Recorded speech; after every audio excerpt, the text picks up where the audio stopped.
All right, so I just came from the Cybertruck event at Tesla Westbury in Westbury, New York.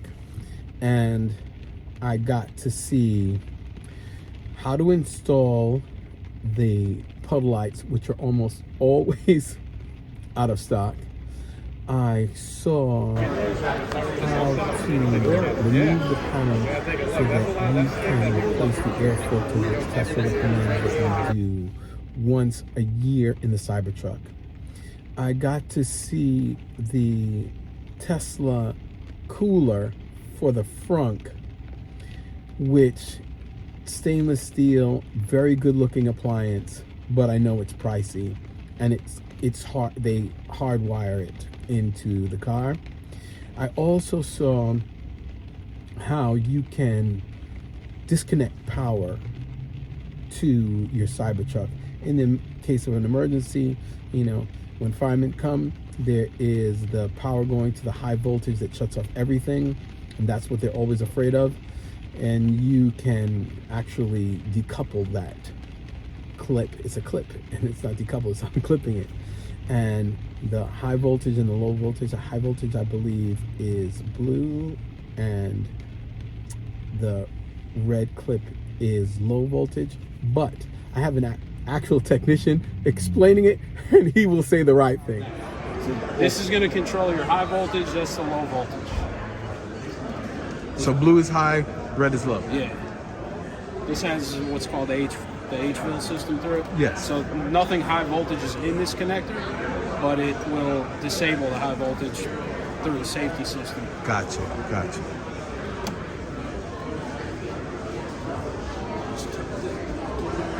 And if the fire department cuts the loop, that disables the high voltage or low voltage so that too? also does the H-fill. So H-fill is just a low voltage circuit that goes through all the high voltage components. If it detects a problem with that low voltage circuit, it disables the high voltage. So cutting that loop causes a break in the H-fill circuit, which disables the high voltage system. Same thing as pulling that connector. Same thing as pulling that. I guess I'll open this off. So I've seen that, and the event also showcased the other accessory, which was the Tesla camping tent. So all that is here in this video, so that if you are a Cybertruck owner and you're looking at these particular accessories from Tesla, you're going to be able to see them in actual, either being installed, how to install, or actually the tent actually in full extended mode, so you can see exactly what you'd be getting for that price that you're dropping it for. What's that fluid? What's that? This fluid? That's brake fluid. And then over there is your coolant. And do we ever have to, as owners, mess with the brake fluid, or it's just all you should leave guys? that to the technicians. The brake fluid on these is kind of sensitive. Got you. Yeah. And are you ready, guys?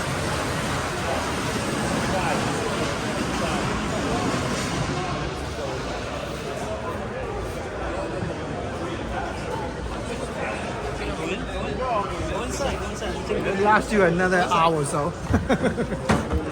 All the way. Rainy day all night. Yeah, do you think it will last?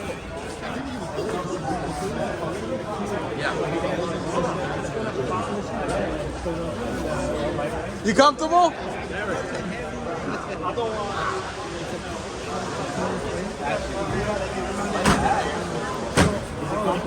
Yeah. Sorry.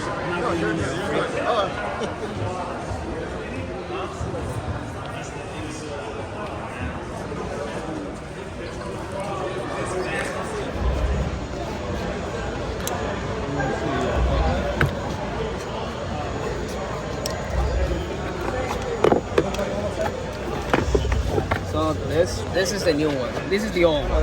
This is the regular one that comes in the car. So what you basically do is Just the regular panel pullers, just pop them out? correct. So I'm gonna start again. Yeah. This. So you pull it out. Pull the bottom light out. You clip. Press the clip. Pull this out. You bring your new projection light. Press it in. Oh, this one's broken.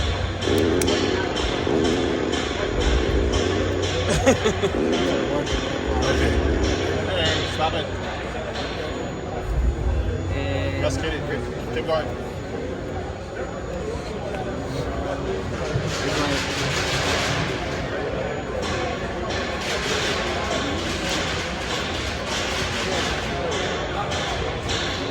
press it in. Then you press it. That's it. That's how it goes. And can I get a picture of the box? Yeah, sure.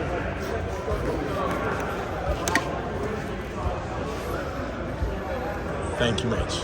So it was well attended, and again, this Tesla service center is ridiculously busy.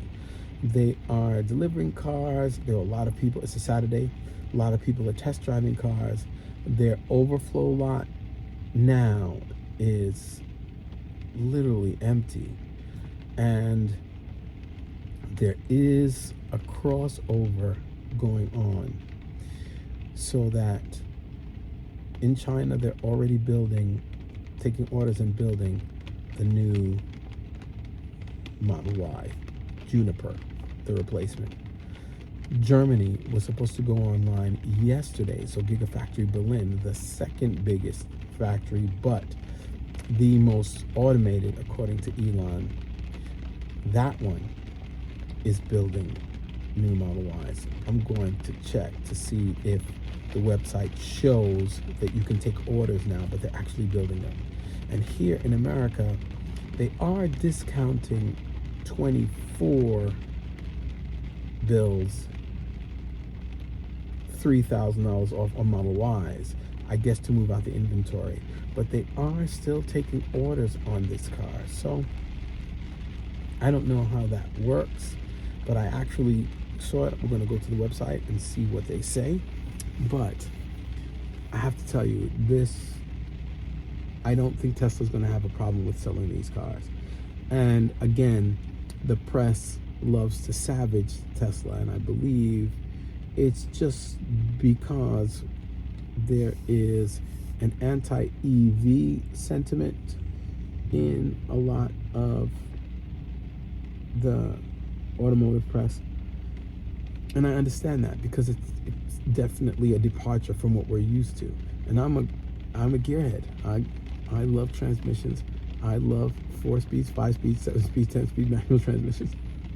I love the smell of gas. I love the smell of oil. I love all that is automobile, and that's why I like this, because people of my generation, we were all about muscle cars and performance.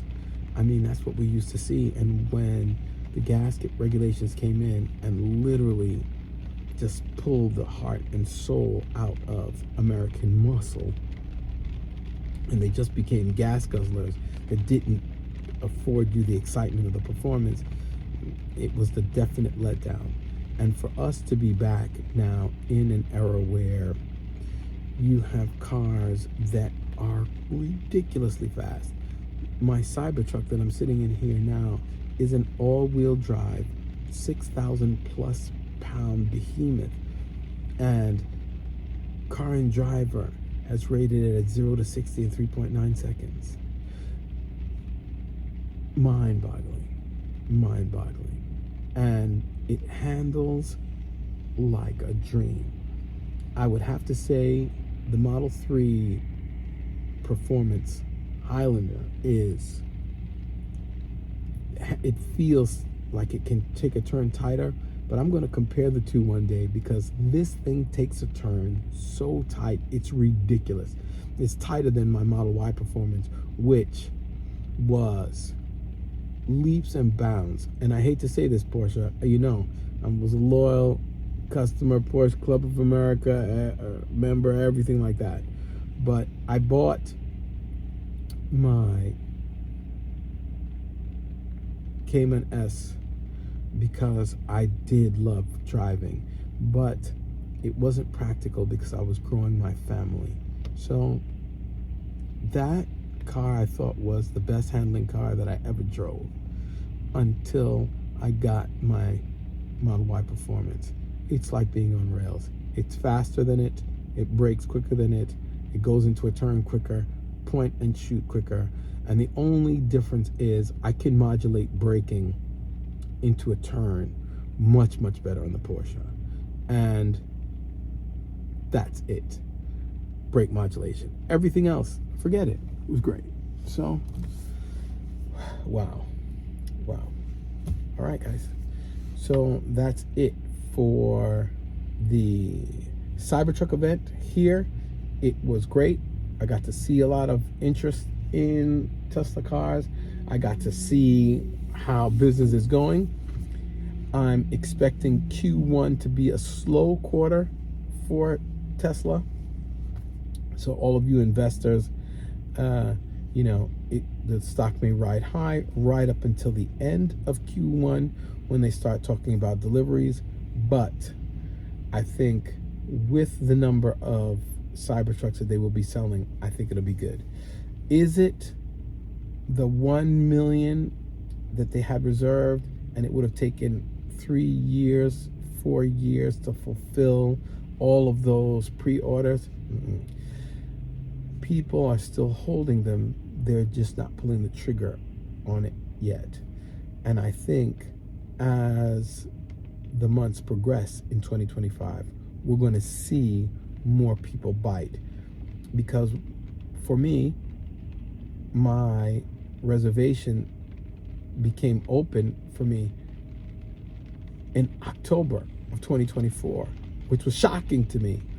But I hemmed and hawed because there were so many complaints about recalls, and there was actually a YouTuber who actually gave his back because of all the problems that he had, and Tesla did a buyback from his first truck. So I was a little bit leery, and I had made that mistake once before by buying the Lexus RX in its first iteration, first year of introduction, first everything.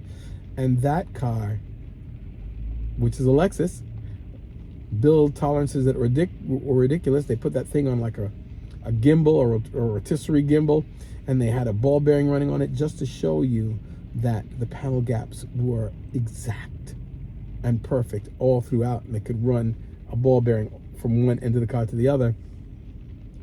That gave me problems. I mean, it had an oil sludge problem, it had a recall, they had to fix it, and I was out of it for a while. So, yes, even the benchmark of quality, reliability, and luxury had problems with their first mark coming out of the box. So I wanted to wait to see what was going on with the Cybertruck. And I've met people here who are reservation holders of the Cybertruck.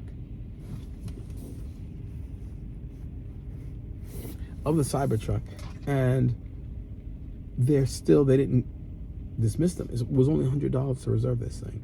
So Tesla's still sitting on, was sitting on maybe half the people gave it up. So maybe 1.5 million or a million, even if it's 750,000 times 100. That's the money they're sitting on that they didn't have to refund. So I like the prospects of what they're going to sell. And in all honesty, this is a step above my Model Y Performance, which, as you've seen in previous videos, it was, in my opinion, one of the best cars, if not the best car I've ever owned. And I've owned everything except for BMWs. So, all right, but I'll give you my review on the Cybertruck, an interior walk around, the accessories that I put on there, not too many, because it's a distinct vehicle in and of itself.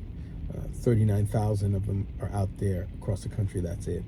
But I think once Tesla starts selling these things overseas, and they're not gas guzzlers, so they can go to other countries, it's not, there's the European NCAP requirements of hood height and pedestrians and things like that that may hamper introduction in Europe. But this thing hits China, it's going to be a big seller. This thing goes in all other markets, it's going to be a big seller. And if it's allowed in the UK, definitely. And I don't see any production problems with it because the steering is electric. The production on this is going to be easy because you can take the steering wheel and put it over on the right hand side, change the way the high beams dip when they come in to be for the British style driving and Hong Kong and all other countries that drive on the British side of the road, and you will have no manufacturing issues whatsoever. So 35,000, let's just look at it. If they can sell this many worldwide, so if they sell 35,000 in the US and another 35,000 worldwide, that's 70,000 vehicles. I think they'll be good to go. And again, it's just the size of this vehicle, but its efficiency, how you charge it, the Tesla network, all that is great. All that is great, and it's great worldwide. All right, that's the end of that. I'm out of here now. I'm going to enjoy driving my truck in the rain, or in all honesty, I'm going to have the truck drive me. I'm going to have the truck drive me home, because I get an absolute kick out of that.